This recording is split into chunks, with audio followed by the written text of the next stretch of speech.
Good Morning Britain discussed the Prime Minister's £2.26 billion pledge to help Kyiv buy missile.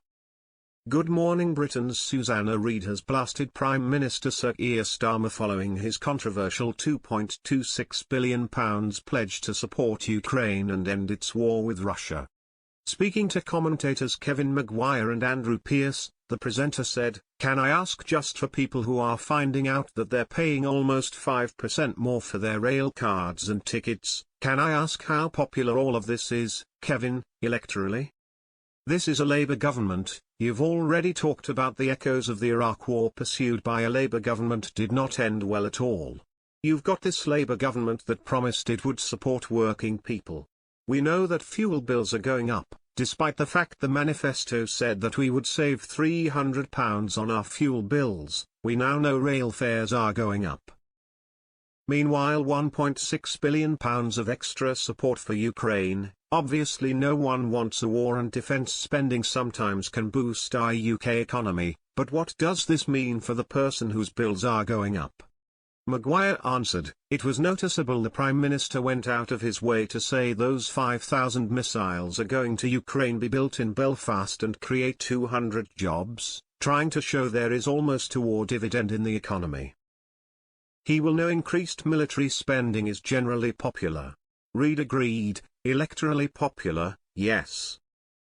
The commentator continued, "Unfortunately, but you can get sucked in here, and I think it's where his diplomacy is right.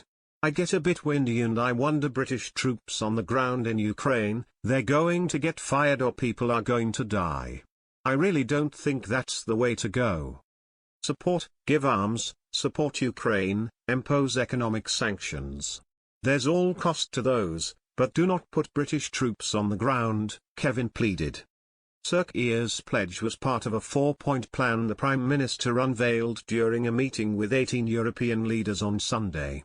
Speaking at a press conference in Lancaster House, the Prime Minister said that any deal must be backed by strength. He added, "Every nation must contribute to that in the best way that it can, bringing different capabilities and support to the table. But all taking responsibility to act, all stepping up their own share of the burden. So we agreed some important steps today. First, we will keep the military aid flowing and keep increasing the economic pressure on Russia to strengthen Ukraine now. Second, we agreed that any lasting peace must ensure Ukraine's sovereignty and security, and Ukraine must be at the table. Third, in the event of a peace deal, we will keep boosting Ukraine's own defensive capabilities to deter any future invasion. Fourth, we will go further to develop a coalition of the willing to defend a deal in Ukraine and to guarantee the peace. Not every nation will feel able to contribute, but that can't mean that we sit back.